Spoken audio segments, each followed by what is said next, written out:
Hello and welcome back. This is video number 4, and we're going to talk about the ring, which is the strategy. So in the previous video, we discussed why having different social media properties interlinked together can help Google see you as a brand who is sharing your content to your audience. In other words, these aren't just random backlinks, but links from big sites that are branded towards your company. And this is why this is super targeted and is much more powerful than a simple backlink. Makes sense? So now let's take a look at what this looks like in real life. So let's head on over to our nifty mind mapping software. I'm going to map things out so that you're going to be able to visually see how it all works. Okay, so to better understand how this works, we're going to map things out. Now, before we map things out, I want to start with some basics, and let's just pull this out here.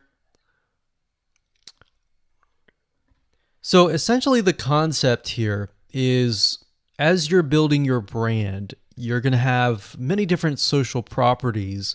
And let's say, for example, this is the Facebook fan page. So that's your fan page. And we've got the YouTube channel over here because that is our end goal, is to have our YouTube channel get ranked higher. So essentially what we're doing is we're getting a backlink from this to here. And this could be Facebook, it could be Twitter, it could be Instagram, it could be any other social media platform. But it has to be branded towards you. It can't just be somebody else's fan page unless it is actually related. But if it's related and if it's branded as yours and it's linking to your YouTube channel, that essentially is a vote of confidence, but also it shows YouTube that you're interlinking. So that's basically the concept here. Now, if we dig a little deeper, basically what we want to set up is every time we upload a YouTube video and it gets posted, maybe it gets posted publicly, what ends up happening is we push that YouTube video and get it embedded onto the Facebook fan page, the Twitter page, the WordPress page, and all of that.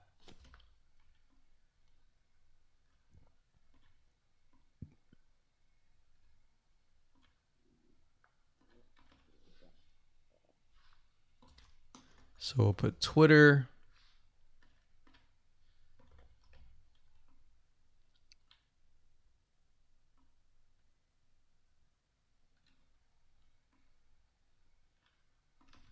And we'll do WordPress. So as you can imagine, you've got the centerpiece here. You've got different social media platforms that are posted. Now, there isn't necessarily a set rule where you have to post it to X amount of social media properties. It can be 5, it can be 10, it could be 20, it could be different social media platforms. But in order to execute this and get it correctly, you will need to make sure that the platform that we use to automate this process actually supports that specific social media platform. So essentially this is what works, and this is basically what it is. So obviously, in order to get this to work, you'll need to have a YouTube channel, you'll need to have the Facebook fan page, you'll need to have all these items in hand. So you'll need to have the username and password and all that. And we'll talk more about account creation later, but I just wanted to give you kind of a gist of what everything looks like and the visual map of it all. Hello and welcome back. This is video number 5. We're going to talk about how to automate the ring. Now that you understand how everything is interlinked, how everything is connected, and how you can kind of be creative and make your own ring. So after viewing the previous video, you can imagine how tedious and overwhelming it is to have to maintain the ring, much less get it set up yourself. But lucky for you, there is a way to automate it once you have set things up. It's getting things set up is the tedious process. Now, there's a software platform called IFTTT, and there's another one called Zapier.com that allows you to automate the process of moving content all around your social properties. So you could take a YouTube video and have it pushed to your WordPress site. And by pushed, I mean have it embedded on your WordPress site and then have it shared on your Facebook fan page, your Twitter page, your Instagram, and all of that. So you have essentially what we call triggers that whenever the trigger happens, then something else happens. So what IFTTT stands for is if, then, this, that. So if this happens, then what kind of deal. Now, between the two, Zapier will cost you a lot of money after a while. A lot of times they'll give you some free triggers and zaps, which is what they call it. And beyond that, it will cost money. Whereas with IFTTT, it's just as good, but it's free. So let's hop on over and show you how IFTTT works. Okay, so if you head on over to ifttt.com, that's ifttt3ts.com, you'll see this page. You can go ahead and create an account, and you'll find a lot of really cool, interesting triggers, is what we call it, in IFTTT. So what a trigger is let's say you upload a YouTube video, and then the system detects that the video has been uploaded. What do you want to happen after that happens? So if YouTube video has been uploaded, then post it to WordPress. Then after that, take the post on WordPress, maybe post it elsewhere, or post the YouTube video to Twitter, and so forth and so forth. So as you can imagine, this does get tedious, but if you map things out, if you know ahead of time what it's going to look like, then you can simply look at it and say, okay, I'm pointing YouTube to Twitter. So anytime video has been uploaded to YouTube, then it simply gets pushed or embedded into Twitter. So we need to make a IFTTT trigger for that. So to do that, it's very easy. All you have to do is go to My Applets up here, and you can do a search for applets. Now services over here, I'm not going to click that, but this tab here allows you to essentially connect to all of the services that you're going to be using. So for example, as you can see here, I've got Tumblr to Weebly, RSS to Google Drive, a YouTube like to OneNote, YouTube like to Facebook page. And the reason why you might want to have YouTube likes is, let's say for example that you already have maybe 50 videos on your YouTube channel, but you want to find a way to get those videos embedded. So what we figured out is that YouTube likes is the way to go. So obviously you can't re-upload a video that hasn't already been uploaded and is already getting thousands of views. The way you go about it is create a YouTube like trigger so that you can simply like it, and then it gets posted to throughout your network. Now, as you can see here, you can easily get lost in the mix of everything. So that's why I said visually map everything out first, and then from that point, then you can simply go in and set things up. So like Blogger to Weebly, YouTube to Facebook, YouTube to Blogger, YouTube to Instapaper, YouTube to DIIGO, YouTube to Google Plus page via Buffer, and all that. And we got YouTube to Tumblr, YouTube to Twitter. So it can go on and on and on if you really wanted to, or you can simply pick and choose what you want and what you don't want and go from there. Now, in order to turn them on, you can simply click here to turn them on. But for the sake of just showing you, this is what it looks like.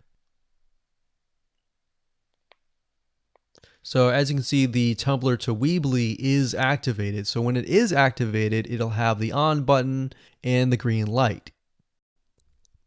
Hello and welcome to video number 6, and we're going to talk about account creation. Okay, so obviously in order to set up the IFTTT ring, you need to have accounts for all of your branded social properties. So in other words, you need to have the username and password for Facebook, for Twitter, for all the other social media properties. Now, obviously, if you already have some, then great. You don't have to create those. But for the ones that you do not have, you want to be able to create those. Now, while that does sound very simple, there's a few things that you really need to focus on. So to make sure that you're successfully able to do this without risking your accounts being closed, and that does happen, we're going to cover a few things that you must do with all of your accounts. In fact, some of our accounts have been banned or closed by mistake because it has to be done a certain way. So you need to make sure that you have everything correct. Now, first, you need to have an email address, preferably a Gmail account or an email account that is reliable. And you need to have one email address for that. Typically, you want to have something that is branded as well, because you never know with these social media platforms if they're analyzing every step of the process. Now, most social media accounts we have found require you to have a unique telephone number. So you will need to use either yours or you'll need to get one. If you don't have one and you don't want to use your personal telephone, there are several places to get unique telephone numbers that can be used for both voice and SMS. And the reason why you want to have it for SMS as well is because some of these social media platforms will send you a text message. Now, one in particular that we use is called line2.com. That's line2.com. And of course, there are many out there, but this is just one that we have tested and it works really well. So a lot of times when you create a brand new social media property, an account, you need to have a unique telephone number.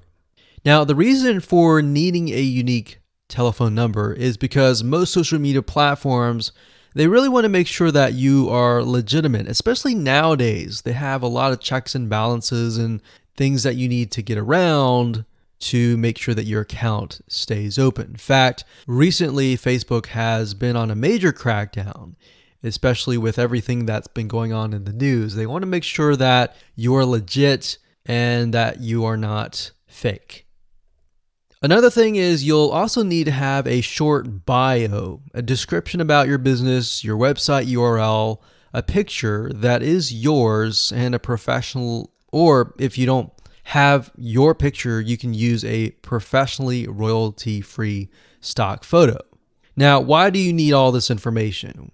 Well, the reason why you need all this information is because when it comes to account creation, you are going to need to have every piece of these items in hand to copy and paste over. Obviously, if you outsource this process, it's going to be a lot easier. And with that case, you're definitely going to need these items. And it's just going to make your life a lot easier when you're able to copy and paste and all of that. Your picture is actually very important because even Facebook will review photos on all accounts to make sure that fake accounts are not created. In fact, we created an account one time and it was using kind of a fake image. And even though it was royalty free and all of that, Facebook declined it and in fact did not approve the account. So they really want to make sure that your account is legitimate.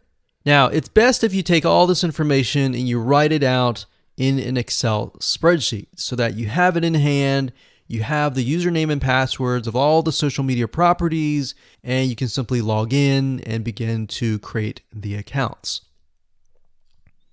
So those are kind of the best practices that we have found over the years in terms of creating accounts. And while some of those seem very basic, the one that really stood out that was really important was making sure that you had that unique telephone number.